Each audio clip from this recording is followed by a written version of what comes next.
Yan guys, magandang hapon.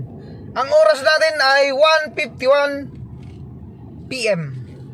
Yan guys, dito tayo ngayon sa kahabaan ng pababa ng C5. Galing tayo ng BGC guys. Ito guys, kilala niyo yung building na yan? Sa mga laging nandito, kilala niyo yan. Ayan, pababa na tayo dito sa gilid ngayon dahil babiyahe tayo. Pupunta tayo ng Parañaque. At ito ngayon,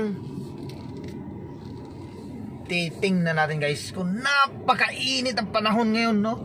Makikita mo yung meron tayong nakikitang ulap na nabubukod, konti lang. Talagang ang palatandaan ng araw na ito ay napakainit. Andito na tayo sa gilid ng itong isang malaking mall dito sa BGC area. Pababa na tayo guys ng C5.